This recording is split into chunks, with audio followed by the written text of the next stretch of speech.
I mean, how many came 2 weeks early?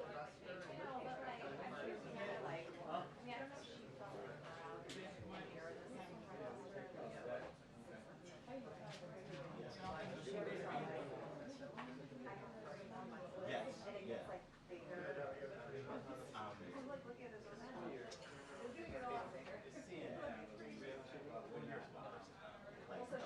Yeah, we went to Portugal and it was a 50 we all know we wanted to travel and we were there for 2 weeks. It was horrible to see them. We have friends who are married, so we went to their but no, wait, it doesn't because I mean she was around about 8 months. So I don't want to bring it up. it's just I can't get sorry. I don't kind of better way to say it. Yeah, that makes sense. Wait, where are you? Yeah, so you're like, you're almost there. You're almost like, I mean, yeah, like 7 months. That's the point now, right? But, you know, you're at the age of like 26 weeks actually. You're at the age of like, it's like it was just a breath of relief for us. But then it's also the stage. Yes, correct. But a very graceful video. Thank you.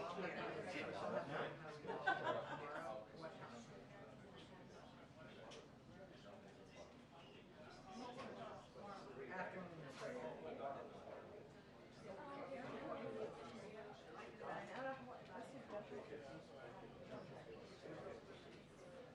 210. Yep. Okay, go see.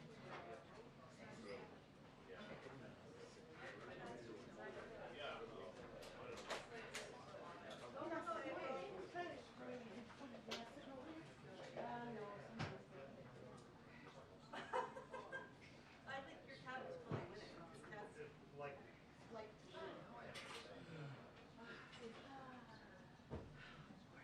How are you? I'm fine. You? I am good. I like that you now come out earlier. You come out earlier. This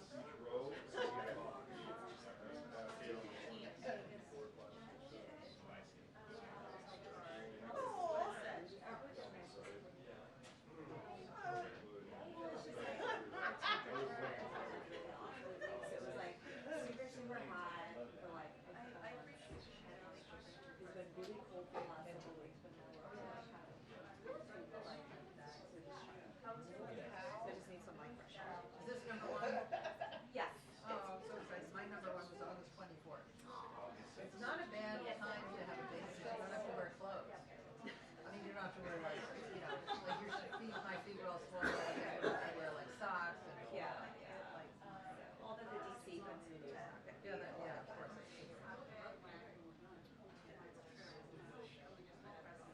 Well, both my kids were born in election years, which is so you do that. Yeah.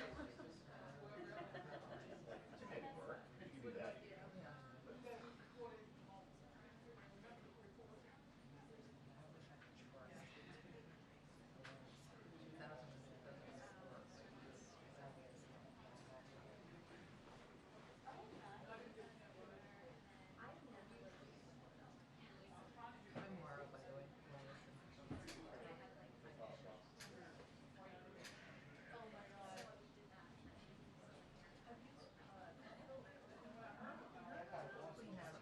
I'm part of the White House for 59 years, but I'm actually White House work.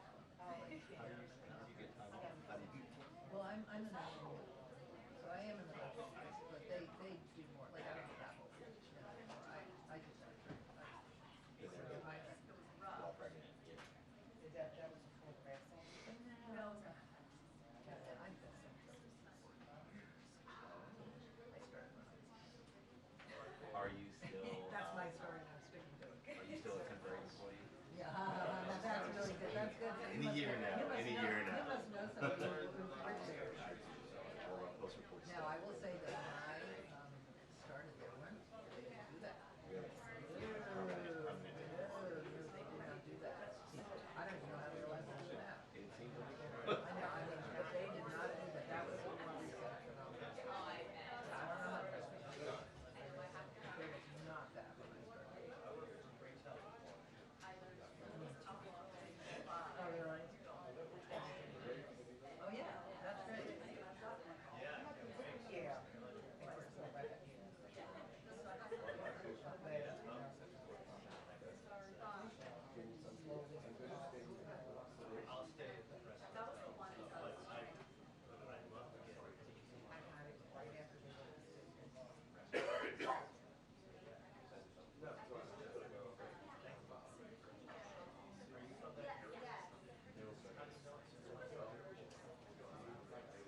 I'm just gonna grab it. Sounds good.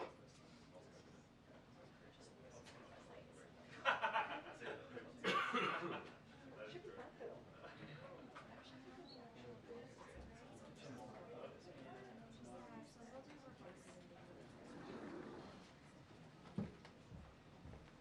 All right, good afternoon, everyone.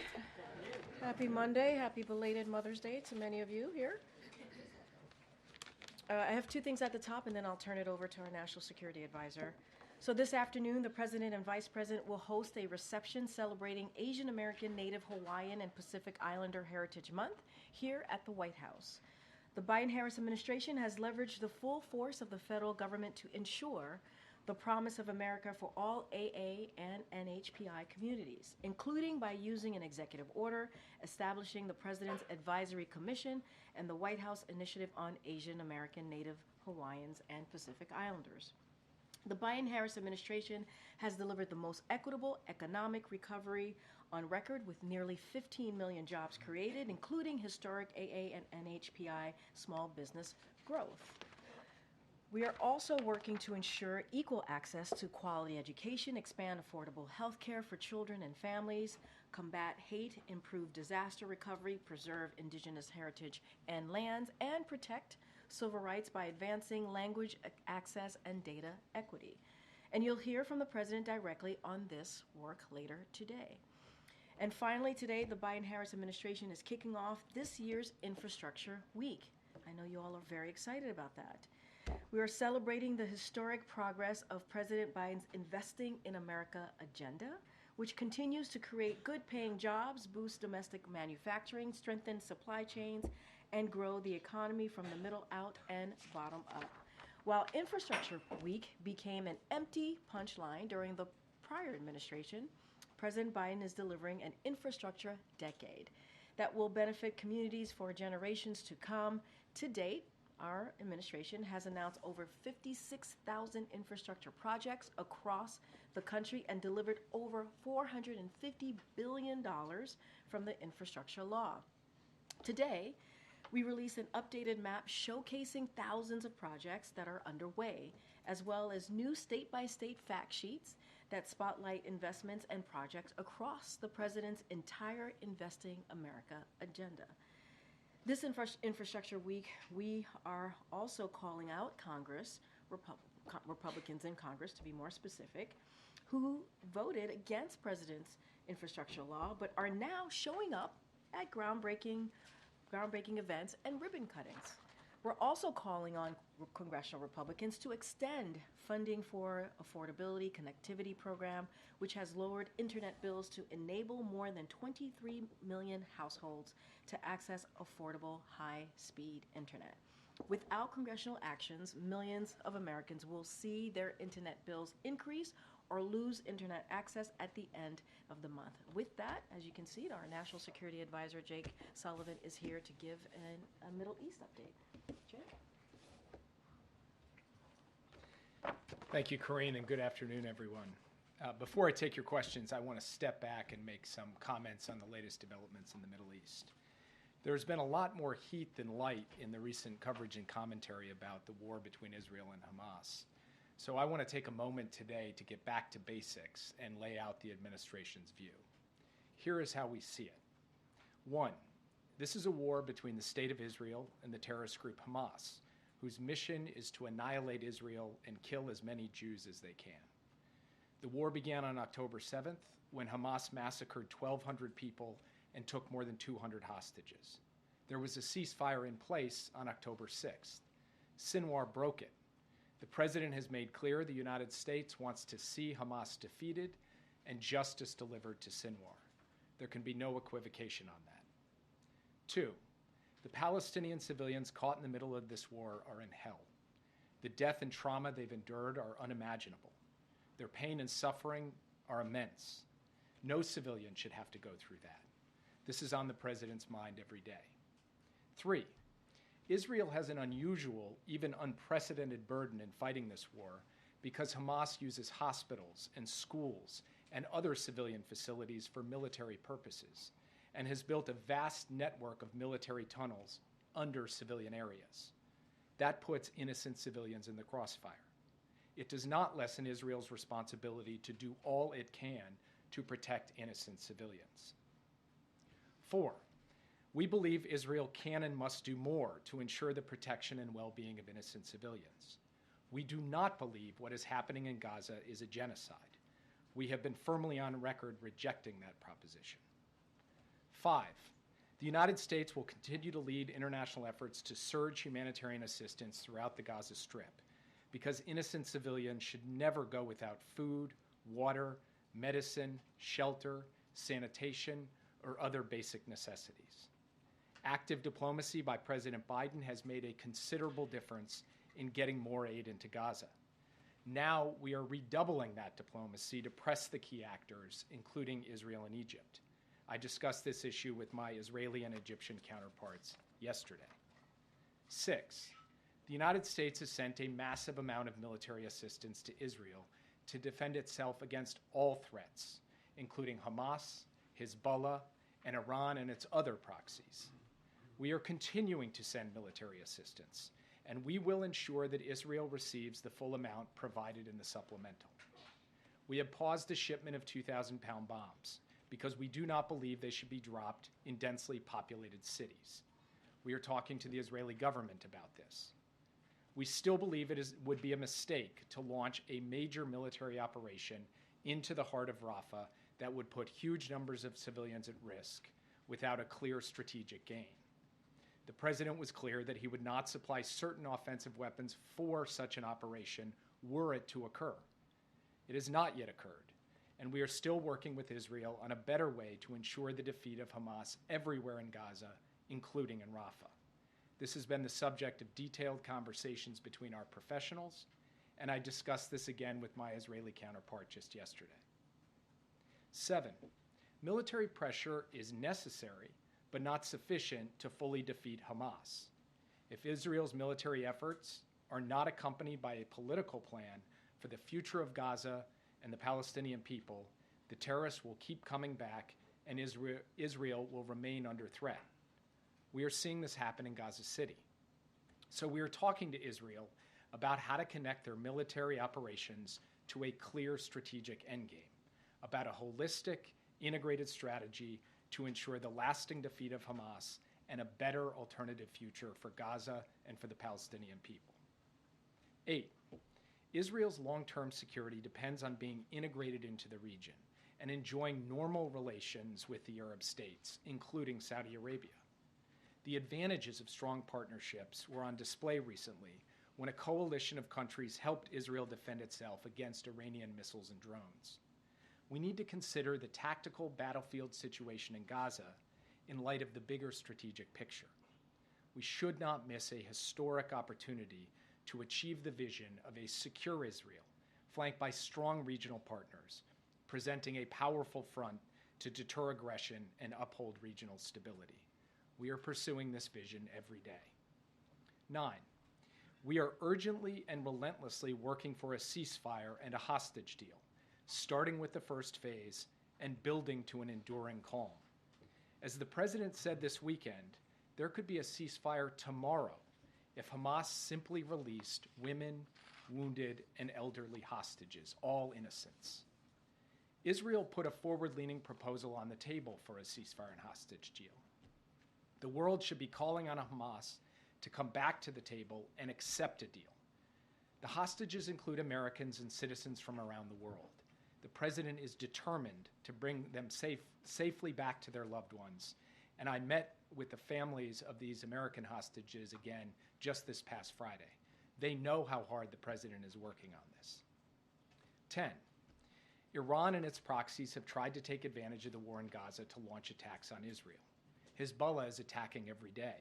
The threat posed by Iran and its proxies to Israel, to regional stability, and to American interests is clear.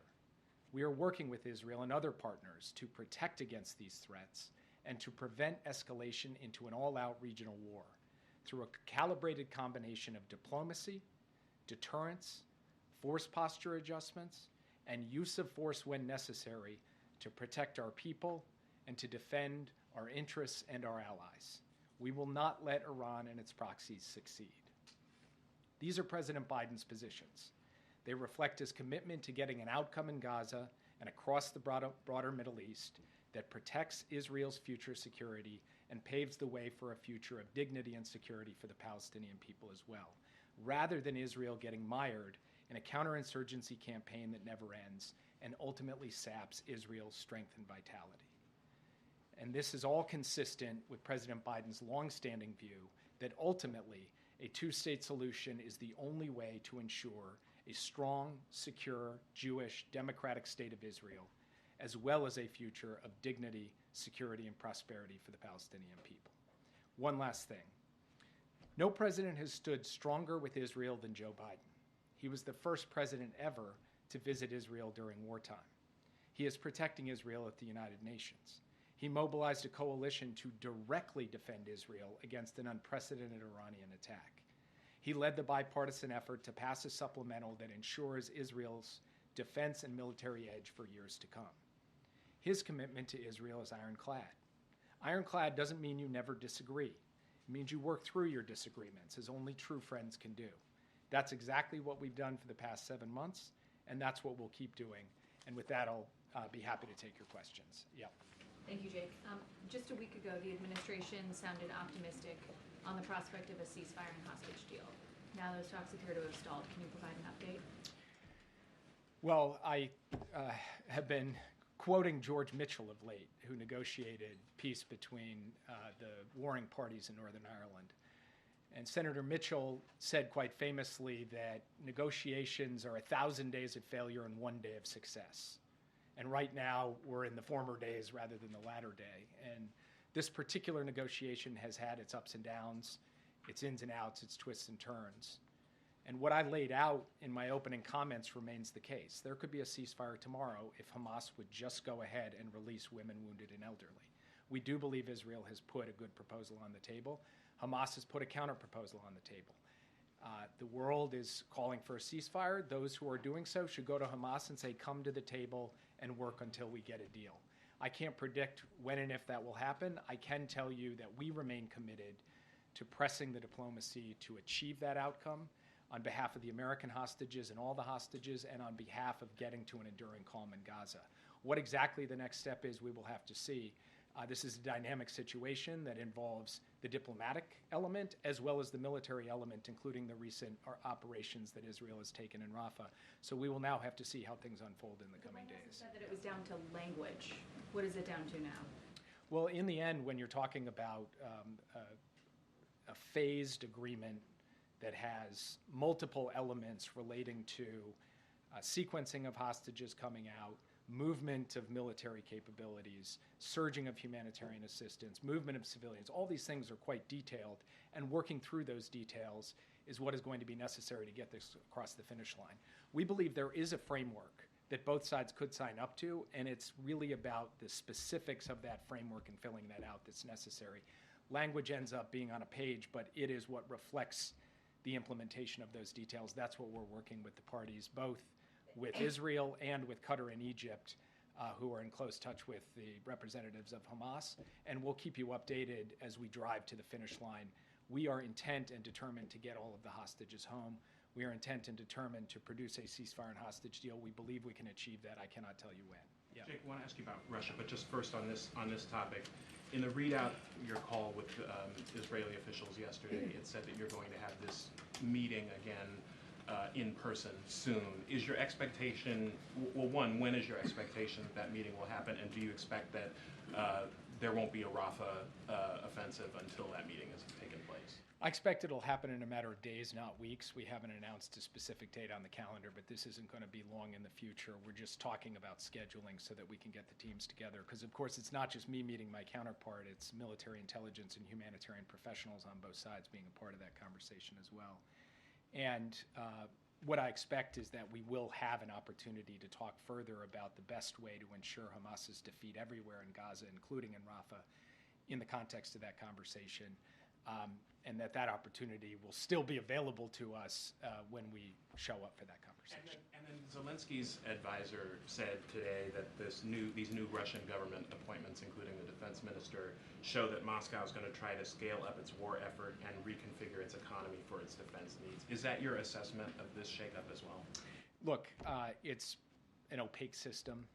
It's run by one man, Vladimir Putin. He calls the shots. He may move around professionals into various roles, but at the end of the day, he seems bound and determined to continue to try to inflict a brutal war of aggression on Ukraine. We'll take whatever comes, support Ukraine alongside a coalition of countries, and see what happens. So I don't have a specific comment on the nature of this change up in their government. I've seen that speculation from the Ukrainians. It's not unreasonable, but I can't draw any conclusions at this point. We'll have to see what unfolds. Yeah. Thanks, Jake. Does the U.S. believe that Sinwar or other top Hamas leaders are hiding in Rafah? And if not, why do the Israeli forces continue to push further into Rafah? What reasons are they giving you?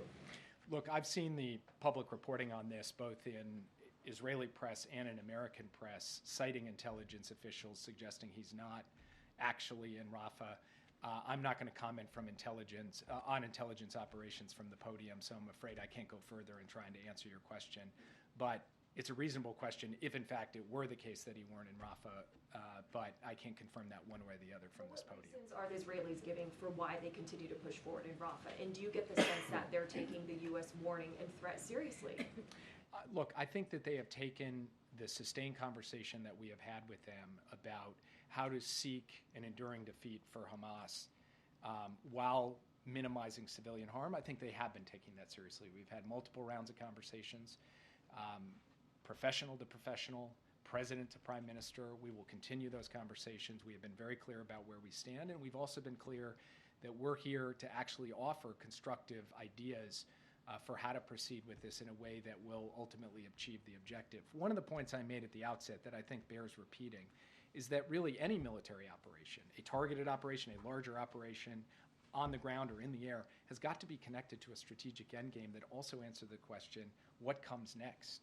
And that's something that we're really bearing in on with the Israeli government, and feel that there needs to be more attention on that piece of it, lest we end up in a circumstance where Israel conducts a military operation, kills a bunch of Hamas guys, also creates some harm to innocent civilians caught in the crossfire, and then terrorists come back, as we have seen them come back in Gaza City and Khan Yunis and other places. We want to avoid that outcome. We want an outcome in which the page gets turned from Hamas's terroristic reign over Gaza, and a better future comes for the Palestinian people and for the security of the state of Israel. That's what we're going to keep working through. Yeah. Thanks, Jay. I know you don't previously haven't wanted to talk about drawing red lines, but Israel is continuing to strike Rafah, and they're continuing to order the evacuation of large numbers of civilians. So how will you assess when it has crossed over into a full-scale offensive from the current operations that are happening now? We're watching this very closely, as you are. We're consulting closely with the Israelis. We're collecting our own assessment of what's happening on the ground. The Israeli Defense Forces have indicated to us that the operations they are currently pursuing are targeted. They are not the kind of massive military operation that we have talked about. We'll make our own judgment on that as we see things unfold, and it will be based on a totality of factors. It's not a mathematical formula or a mechanical determination. It's something we will judge based on what we see, and the president will then make his determinations. We have not seen that happen. Jake, you've said some of the most strongest words yet about the Palestinians, protecting them, protecting the innocent civilians, as well as assuring their security and aid. What has your department, the National Security Council, as well as Steve Benjamin, said to Morehouse in the lead up to the president's speech, trying to quell the concerns about protests during his commencement address this weekend? I have not spoken with the folks at Morehouse, and I'd have to defer to Steve to relay to you what he said to them in their conversations. We're, of course, focused on the policy as it relates to the ongoing war and the situation in the Middle East. I have not been engaged in or involved in the preparations for the president's commencement address. It's important to get out right now, as there are people who are walking out on college commencement addresses, as people are turning their backs, wearing scarves that represent Palestinians. Is this message important to get out for these upcoming commencement addresses that the president is delivering? The president called Prime Minister Netanyahu at the beginning of April, more than a month ago, to register his very strong concern about the need to get more humanitarian assistance in, and he put out a strong public statement at that time. So the premise of your question, that I'm now coming to speak about the issue of surging humanitarian assistance or protecting civilians, is not a premise I'm afraid I can accept. The president's been very strong on this. Secretary Blinken has been strong on it, and not just in what they say, but in the work that we are doing with Israel, with Egypt, with the United Nations, and frankly, through our own activities, including airdrops and the work to get this pier in place to begin to surge humanitarian assistance in by sea.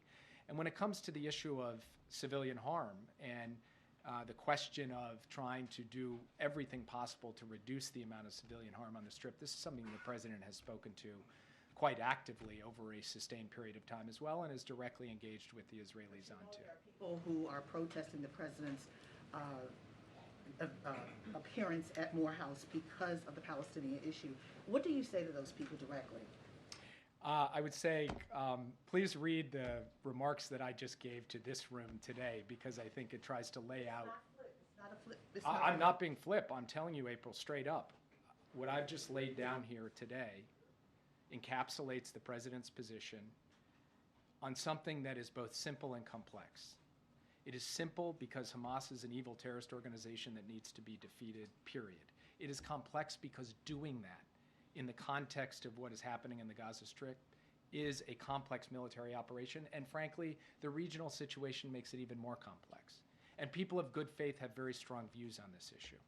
And we will engage with people across the board, of folks who have come to this with their own perspective, their own worldview, and all we can do is tell them, how do we see it? Where do we stand? And what I've tried to lay out for you, step by step, is where we stand on a set of issues that raise questions of policy, of course, but are also deeply human. They're deeply human for the hostage families. They're deeply human for those who lost their lives in a massacre on October 7th and whose loved one lost their lives. It's deeply human for innocent people who are caught in the crossfire and are struggling to get access to basic necessities. And we're going to keep speaking to that as we go forward and continue to follow what we believe is in the best interests and reflective of the values of this country. Yeah. Thanks, Jake. There was a New York Times analysis today that showed Russian missiles breaking through Ukrainian air defenses in far greater numbers over the past couple months, with interceptions down. At the same time, there's this apparently, Russian forces gathering and surging on this new front in the north. Is any of this the result of delays in getting arms to the Ukrainians, or what accounts for this term? So part of it is the fact that Russia has continued to push the envelope in terms of just the brutality and intensity of its campaign. It has sought more targets across a wider range of Ukraine, most of them civilian, frankly, trying to destroy the Ukrainian electricity grid with an even greater determination this year than they had last year. Part of it is about the need for us, the United States and our coalition of countries, to surge yet more air defense in so that Ukraine has it. And yes, part of it is about a 6-month delay in being able to get assistance to Ukraine that has put Ukraine in a hole, and we've made no bones about that from this podium. So we have started moving air defense to them. We intend to move more, and by we, I don't just mean the U.S., I mean our whole coalition with the President, Secretary Austin, myself, working day in, day out to coordinate those deliveries and to put Ukraine in a position where it is better able to defend against what Russia is throwing at them, and what they are throwing at them is quite considerable. Yeah. Follow up on that. Can you quantify how quickly are the new packages of military assistance arriving on the battlefield in Ukraine, and if the U.S. is confident that they'll arrive in time for the Ukrainians to be able to fend off advances into Kharkiv and other regions? The same day that the law took effect, now 2-3 weeks ago, the president signed out $1 billion package. Some of that equipment is already on the battlefield. On Friday, he signed out another package. Some of that equipment will get onto the battlefield this week. Now, some of it has a longer lead time in terms of our ability to ship it, organize it, and get it in. So I don't want to suggest that all $1 billion worth of equipment is on the battlefield. But what you will see is a steady flow week by week. It's not like we've got to wait well out into the future before stuff starts getting delivered. And we are going to have another, what we call PDA, Presidential Drawdown Authority package, just in the coming days, because we're trying to really accelerate the tempo of the deliveries, recognizing, as I said before, the delay put Ukraine in a hole, and we're trying to help them dig out of that hole as rapidly as possible. PDAs every week now, or even faster? How we do the drawdown is a little bit less of the central issue than what the size of it is and what the sequence of actual deliveries are. So I'm not going to suggest that there'll be a drawdown every week. What I am going to suggest is that the level of intensity being exhibited right now in terms of moving stuff is at a 10 out of 10. I spoke this morning along with Secretary Austin and Chairman Brown with our counterparts in Ukraine, General Syrskyi, Minister Umarov, and Andriy Yermak. We spoke for 90 minutes. It was a detailed conversation about the situation on the front, about the capabilities that they are most in need of, and a real triage effort to say, get us this stuff this fast so that we can be in a position to effectively defend against the Russian onslaught. And so at the highest levels in our government, we are engaged with the highest levels of theirs to be able to ensure that we're doing everything humanly possible, both ourselves and our allies who are surging equipment as well, to get it there to the front lines. Can I follow up on an Israel question? Sorry. Secretary Blinken said yesterday that Israel could be, quote, holding the bag on an enduring insurgency. I'm curious whether would Israel be holding that bag alone? In other words, is there any concern, or are you concerned that Israel's ongoing prosecution of the war using U.S. weapons is going to help Hamas cultivate kind of a new generation of people who will be, targeting U.S. interests and attacking Americans? Look, we have painful experience in counterinsurgency campaigns, fighting terrorists in urban environments and populated areas, and we know that it is not as simple as executing a military operation and calling it a day. As I said in my opening comments, military operation has to be connected to a political plan for the day after, so that there is a clear alternative, and there's governance, and there's security, and all of the steps you need to take to finally and fully defeat a hardened, entrenched terrorist foe. And yes, one of the risks of engaging in any kind of counterinsurgency campaign is the ability of the terrorist group to attract more recruits and more followers as time goes on. This is something we have talked to the Israelis about.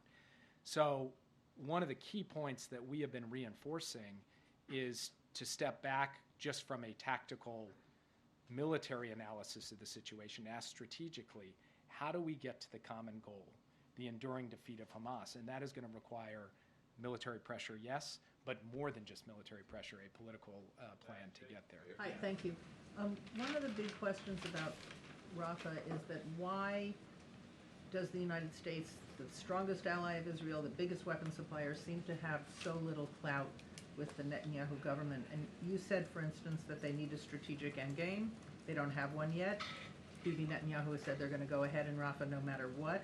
What is the evidence that the United States still has clout with the Netanyahu government, or is it just too early to tell? Well, I think you can go back to the beginning and look at the pattern of engagement of the United States and the impact that it's had on, for example, the flow of humanitarian assistance. And we believe also that in engaging Israel on the question of civilian protection and civilian harm, they have made adjustments over the course of time. And then with the question of a strategic endgame, I don't think that's really a question about American influence. That's a question about Israel's strategy and what Israel chooses to do. The Prime Minister doesn't have to answer to us on that. He's got to answer to the Israeli people on that, because he's ultimately having to deliver for them the long-term security and a clear answer to the question, how does Hamas get defeated on an enduring basis and what comes after? So I think sometimes this whole issue gets put a little bit too much into the frame of the U.S. and Israel and not enough into the frame of these are sovereign Israeli decisions that they're making in a democracy. Their leadership is choosing how to prosecute this war. They're going to make those decisions. We're a sovereign country too. We're going to make our decisions. And as a very good friend of Israel, we are going to stand with them as they work to defeat their determined enemy. But we're also going to offer our advice and make clear where we stand on these issues as well. That's the most we can do. That's the most you could ask of anyone. That's what we will do every day. We do believe it has borne results. We hope it will bear more results in the period ahead. Yeah.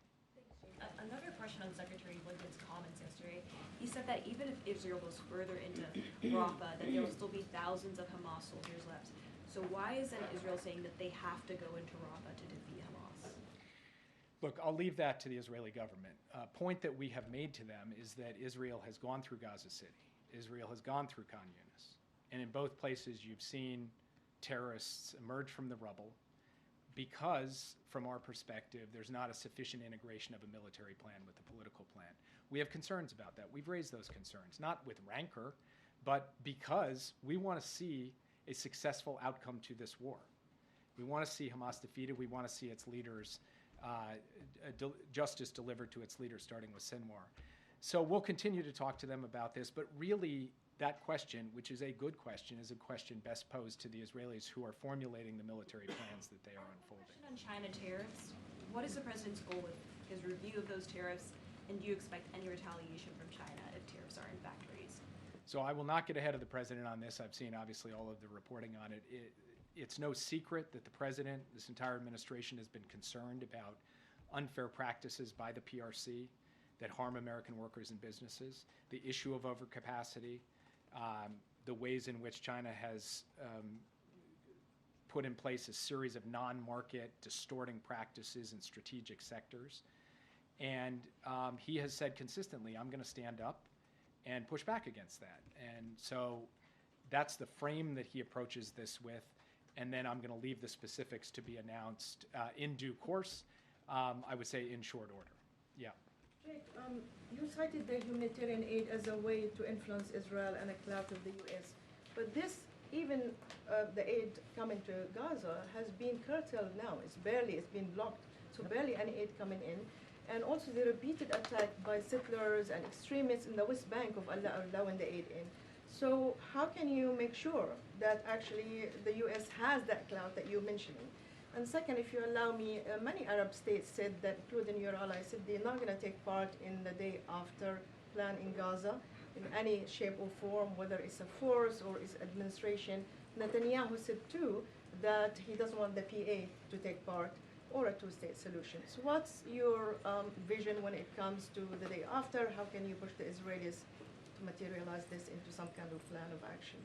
So on the first question, in the past few days since Israel took the Rafah crossing, we have seen difficulty getting aid through either Rafah or Kerem Shalom, and this is a matter of great concern to us. This is something we're working not just with the Israeli government, but the Egyptian government and the United Nations, because it will take all three of them working together to make this happen. In the meantime, Israel has opened yet another crossing in the north beyond Erez, a crossing called Zakim, and has moved flour through that crossing.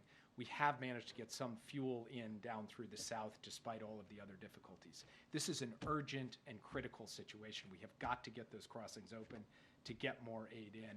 That has been an issue of the past 3 days since these military operations, and it's something we are working through with all the relevant parties. It is a total outrage that there are people who are attacking and looting these convoys coming from Jordan going to Gaza to deliver humanitarian assistance. We are looking at the tools that we have to respond to this, and we are also raising our concerns at the highest level of the Israeli government, and it's something that we make no bones about. This is completely and utterly unacceptable behavior. On the day after, we are in fact having constructive conversations with Arab states about it. But what they do want to see is a political horizon. They want an answer to what does the long-term future look like for the Palestinian people. That's something we're talking about with them. That's something we're talking about with the Israeli government as well. Yes. Thanks, Jake. Just to put a little bit of a point on Nadia's question, is Israel restricting the flow of humanitarian aid into Gaza, or is it not? So first, I would point you to the findings of the State Department report that just came out over the weekend. We believe that there were periods over the last few weeks where there were restrictions that had to be worked through, but at the time we put that report forward, we felt that there was sufficient work being done by the Israeli government with respect to the facilitation of humanitarian aid that we did not make a judgment that anything had to be done in terms of U.S. assistance. That continues to be our position today. In plain language, they're restricting it, but it's okay in the way that they're restricting it. Those are your words. They are certainly not my words. I'm not sure if that's how you ask questions, but yeah, go ahead. Jay, good afternoon. As we sit here 7 months into this war in Gaza, how confident are you as you stand there that the hostages, the remaining hostages, will come home, A, and B, how many of them do you believe are actually still alive? I cannot give you a clear number of how many are still alive because we do not have total fidelity on that, unfortunately. And it's something that we watch every single day. We know there are deceased hostages, and we know there are living hostages. And we know that with each passing day, the risk to those hostages also goes up, which only redoubles our commitment to try to get to a ceasefire and hostage deal as rapidly as possible. But unfortunately, I'm not in a position to give you fidelity on those numbers because nobody entirely has it. We have our analysis, our assessments. Some of that is driven by intelligence, so I have to be cautious in sharing them. But to look you in the eye and say, we know exactly how many are alive, nobody can do that for you. And how would you describe the relationship right now, between President Biden and Benjamin Netanyahu? I would describe the relationship as how it's been for the duration of the time that they've known each other. It is straightforward, it is direct, it is a relationship where the two of them can each share their views and perspectives, and that is how it's going to continue as we go forward. And I'll take one more. Thank you, Jake. Quick Ukraine follow-up before I hit the Mideast. Ukraine's government is desperately asking for anti-aircraft assets, including Patriot batteries. What's the plan? How are you going to get those to them? Through which allies? Or any details? So one of the things I do every single day is talk to at least one ally, if not multiple, about getting more Patriot batteries into Ukraine. I think we recently had some good news from an ally about getting one in.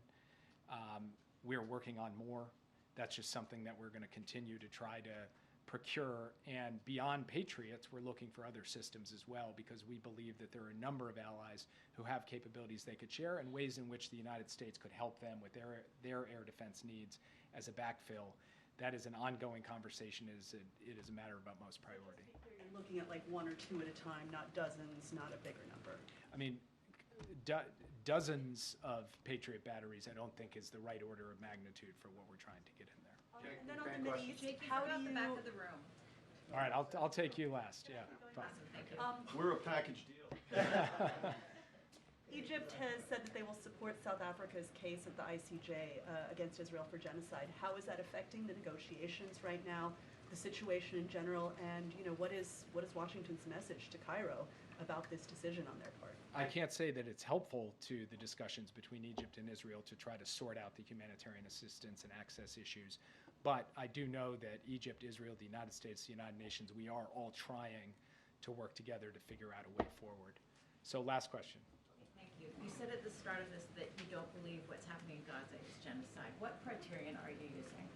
We're using the internationally accepted term for genocide, which includes a focus on intent. And it's not just me standing here at this podium. In the context of this International Court of Justice case at The Hague, the United States actually made a presentation backed up by legal analysis, which I would invite you to read because it lays out all of those criteria. Francesca Albanese, the Special UN Rapporteur on Human Rights in Palestine, presented one in March. She presented it in Geneva.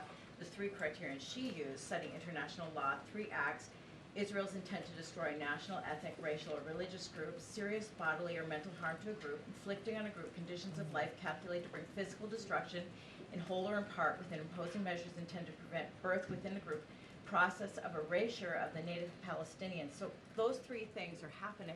How can you say genocide's not being committed? As I just told you, I think the best way for me to answer that question is actually to ask you to look at the laydown that we gave, which... Are you saying this isn't happening? I'm sorry, I thought you asked me how I can say it. I'm saying I'd like you to look at the United States' I just did. I'm asking, are you saying this isn't happening? Do you mind if I finish answering your question before you interrupt? Are you saying that she's a liar? The United States has laid down at the International Court of Justice in writing, in detail, its position on this issue, and I'd ask you to read it. Thank you. Are you saying that it doesn't line up for them with what she's saying? Thank you, Jack. I know, and folks are leaving right now. It's okay. I have an effect on folks. I know there is a call happening in short order, and so, and I know it's about an issue that you all care about, so feel free to step away from the briefing. And I won't be up here too much longer. As you know, we'll have a briefing tomorrow, and the next day, and the next day, and the next day. Got some. At a fundraiser over the weekend, the president began his remarks by talking about Israel. He said, Israel said it's up to Hamas. If they wanted to do it, we could end it tomorrow. It all has to do. And then he cut himself off and said, I shouldn't get into all of this.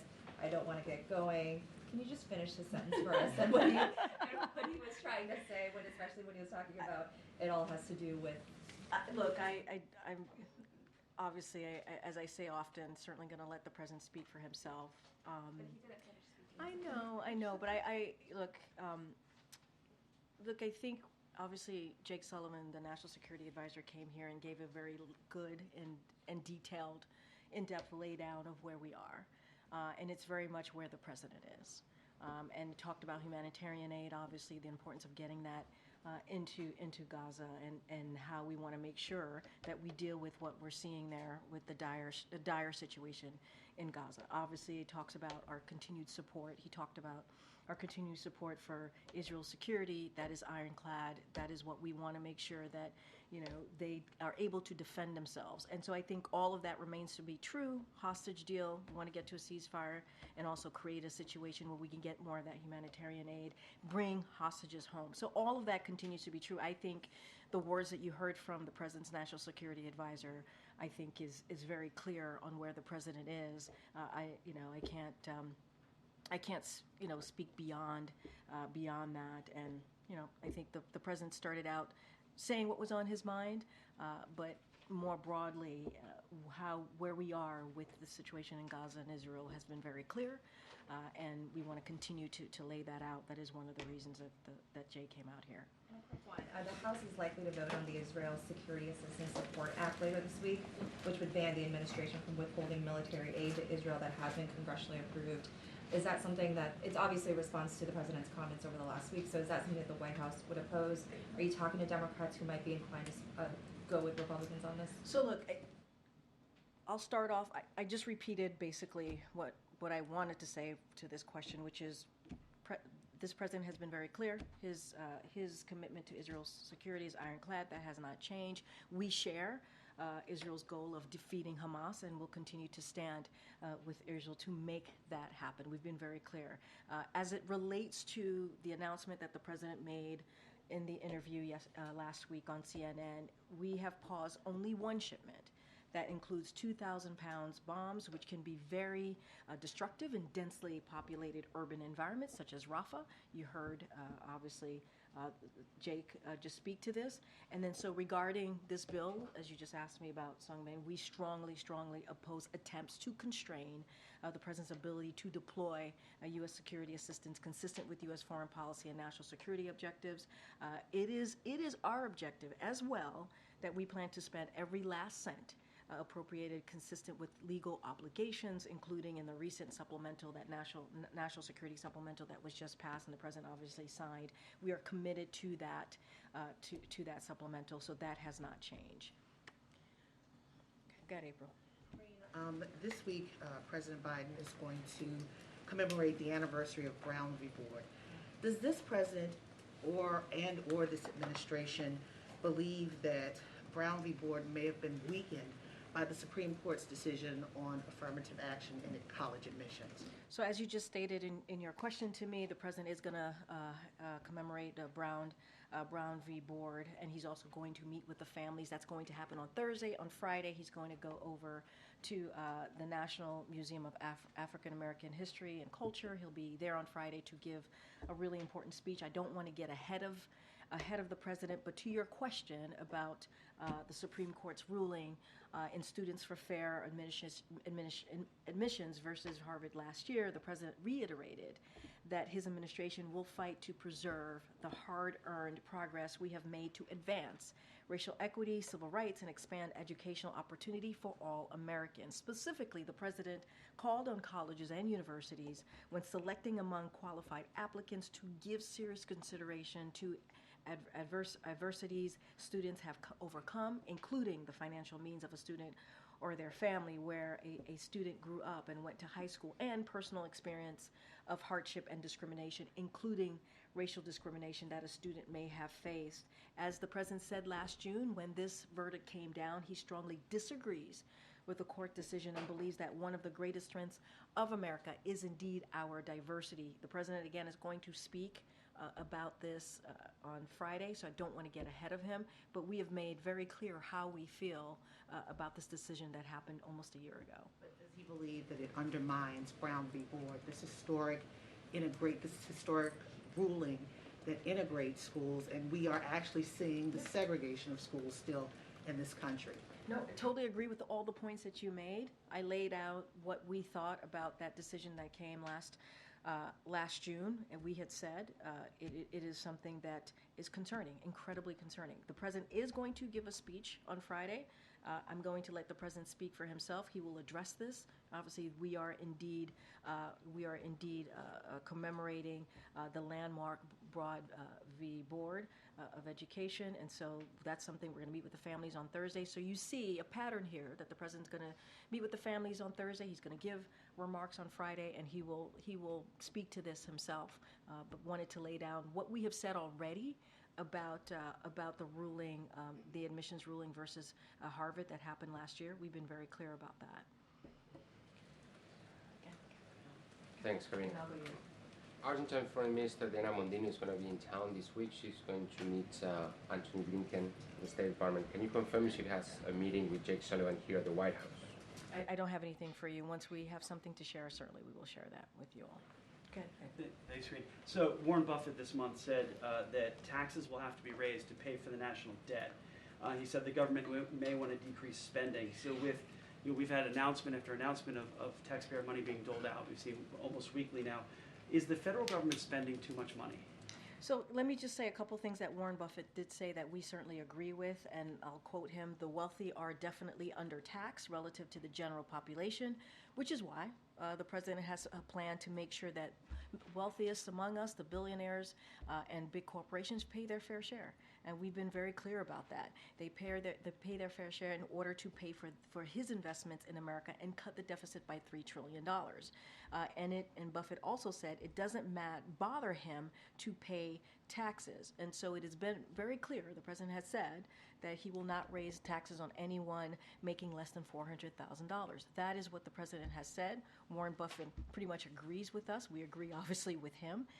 And this is very different than what Republicans want to do. They put out their plan. They put out what they want to do. They want to cut Social Security, Medicare, Medicaid, give tax breaks to billionaires and corporations. We do not agree with this. And what we want to do is continue to make sure that we're lowering costs for Americans, for families, whether it is Big Pharma, fighting Big Pharma, lowering health care costs, making sure that we go after corporation as you hear us talk about junk fees. Those are the ways that we want to move forward. That's what our focus is. So increase taxes to pay the debt? But let's be really, really clear, right? On billionaires and big corporations, who Warren Buffett himself said, as you started asking me about Warren Buffett, he says that they are undertaxed. And that is something that the president agrees on. And he believes if we are able to do that, to tax corporation and billionaires, that would pay for his investments in America and cut the deficit by $3 trillion. That is something the president has been very clear about since day one. One more, if I could, on China and the tariffs that are coming. So in July of 2019, then candidate Biden said that tariffs on China are abusive policy. Has the president changed his mind and now believes tariffs work? So look, I'm going to be really mindful. I'm going to let in due order. You'll hear directly from the president, directly from us. So don't want to get ahead of that. Jake said it really well when he was here. We have always had concerns on China's unfair trade policies. We've been very clear about that.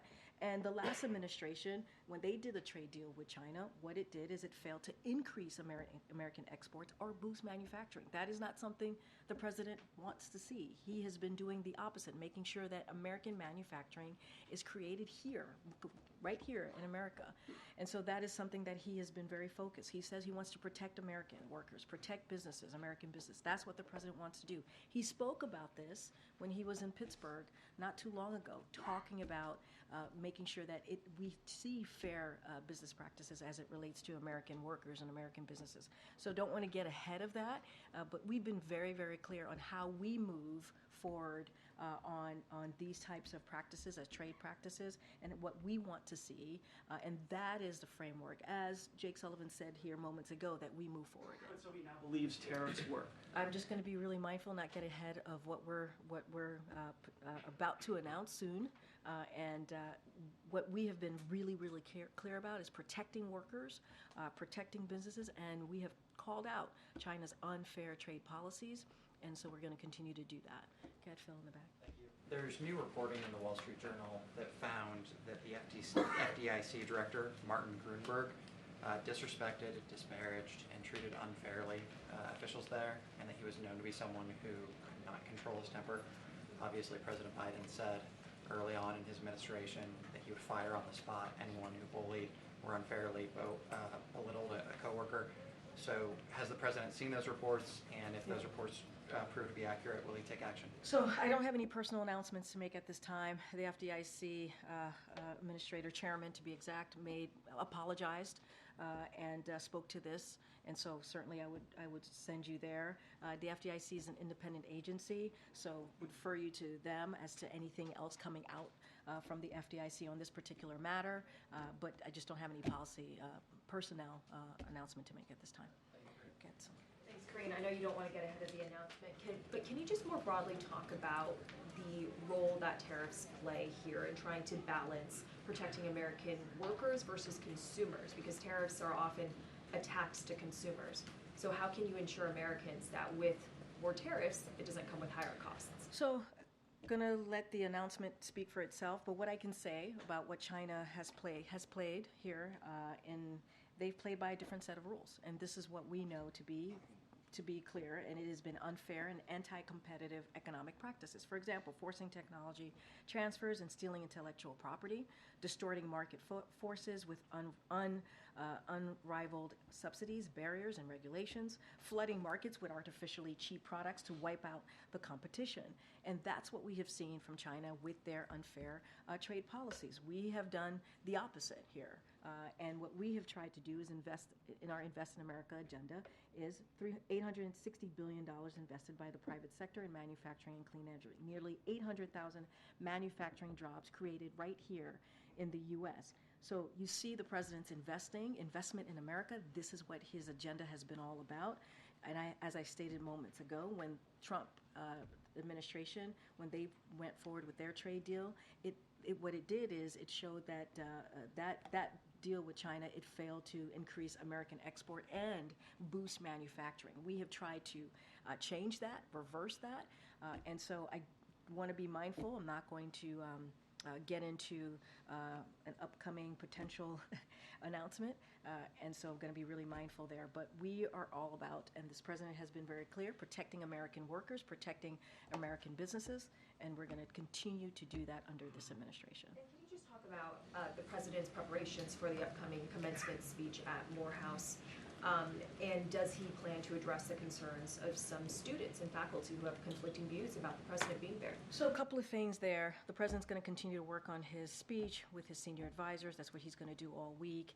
He sees this moment as a very pivotal moment, an important moment to a lot of these young graduates. Let's not forget some of these graduates missed out on their graduation from high school because of the pandemic, and this is going to be a celebration for them, an opportunity to have a commencement, to have a graduation that they sadly missed out on. So the president has done these type of commencements. He did 2 of them last year. He's done them throughout his as a vice president, as a senator. He knows how important it is, not just to the graduates, but the families, the people who love them. And so you'll see themes, obviously, in his commencement speech. He will give an uplifting remarks on what's to come and what they can look forward to, but also acknowledging, what's ahead, the difficulties that are ahead. And look, as you started your question to me about how people are feeling, we've been very clear about that too. We understand how deeply personal this moment is for many Americans across the country. We've been very clear about that. We understand that. That's why we've had conversations with members of the community that's affected by this. We've had conversation with the Muslim Americans, Palestinian Americans, Arab Americans. The president has, White House officials here have. They've traveled to states across the country to have those very important conversations, and will continue to do that. But also, this moment, the commencement speech, is such a celebratory moment, and we believe it's important. It's important in this instant. Morehouse is going to hear directly from the President of the United States, and I think that's a memorable moment as well. Good. Thanks, Karine. Where do deliberations stand on this potential White House plan to allow a certain number of Palestinian refugees into the U.S.? So I don't have any updates for you. I know I've been asked this question multiple times about conversations happening here. don't have anything to share. What I will say is, and I've said this many times before, in the beginning of what happened occurred on October 7th, we put in a plan. There were about 1,800 Palestinian Americans that were in Gaza, and we did everything that we can to get them out if they choose to, if that's something that they wanted to do, and certainly we were able to do that.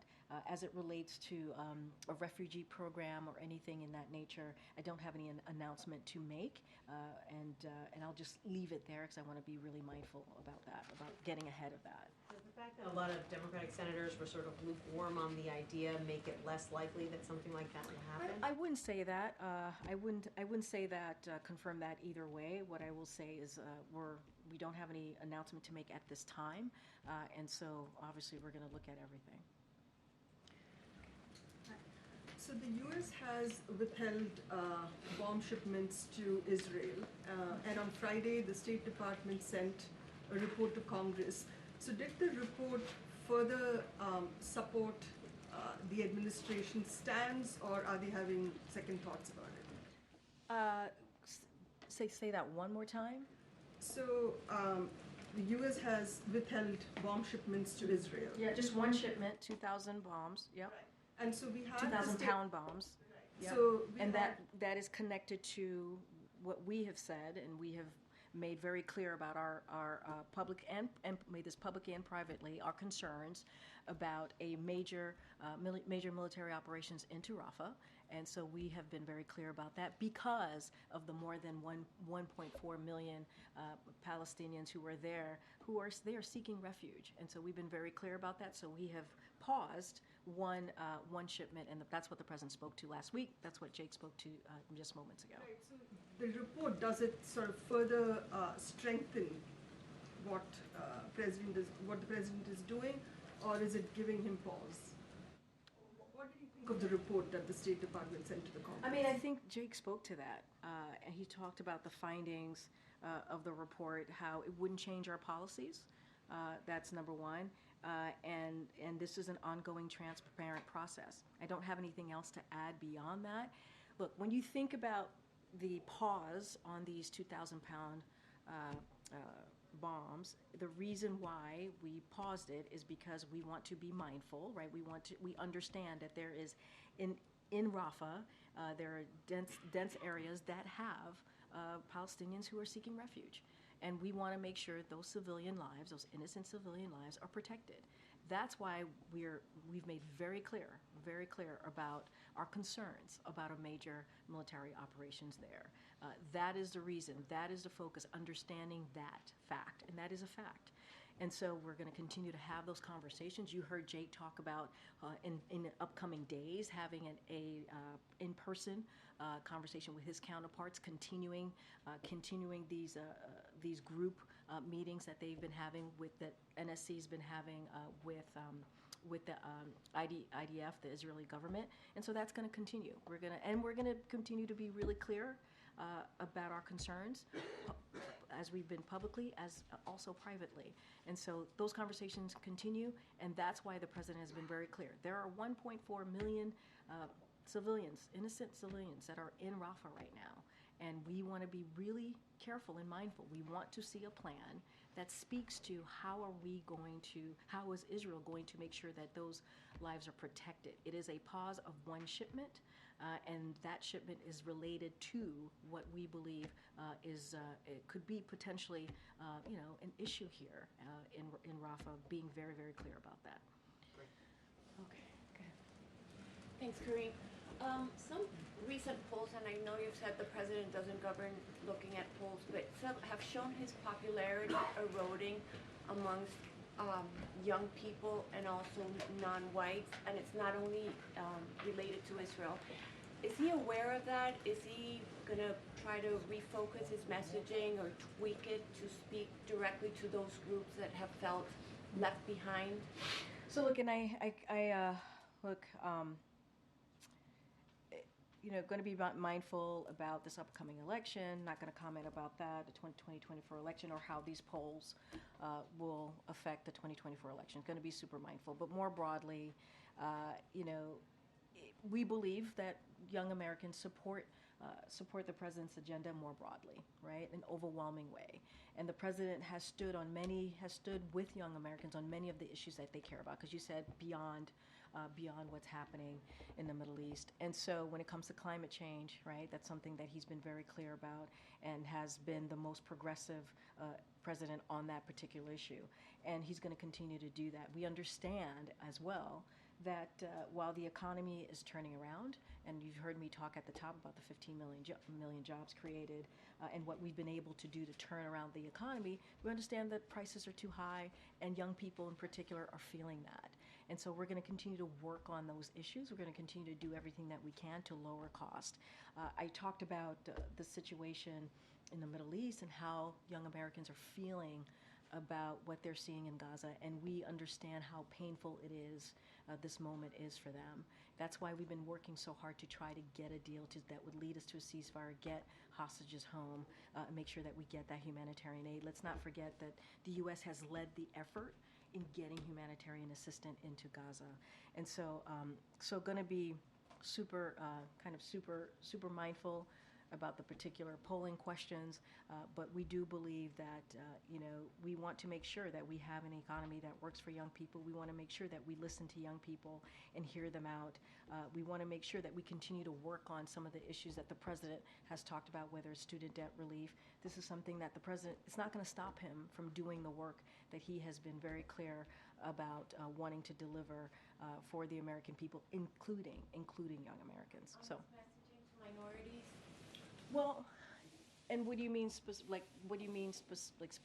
about that? Hispanic voters. Yeah. Well, I'm not going to speak to Hispanic voters or voters more specifically, but if you look at what the president has been able to accomplish for different communities, we have seen an economy that he has created, right, that he's wanted to create, that is not a trickle-down economy, that is very much from the bottom up, middle out. And you've seen unemployment go down for the Hispanic community. You've seen wealth, when we talk about wealth gap, closing the wealth gap, and making sure that we're creating jobs for Latino, Hispanic communities more specifically. I think we've created more than 4 million jobs in this administration for that particular community. We've seen that as well for the Black community, the African American community. We've been very consistent. You heard me lay out what we've been able to do for Asian Americans with the president's economic policy. So we are very, very committed to making sure that communities that are normally seen to be left behind are not left behind as it relates to the president's economic policy. You see that when he fights Big Pharma. When he's fighting Big Pharma and lowering costs, that helps communities that you're asking me about. When we're talking about junk fees, that helps communities that you're asking me about. And so when we're talking about expanding ACA, we expanded that for Dreamers, for DACA recipients. That's because, and you heard this president say this last week, because he understands that DACA recipients, many of them are part of our military, right? They're part of what makes this country great. And so those are actions that the president's going to continue to take and continue to have those conversations and certainly message that. I have to go. Thanks, everybody. I'll see you tomorrow. I'll be back tomorrow, guys. Thanks, everyone.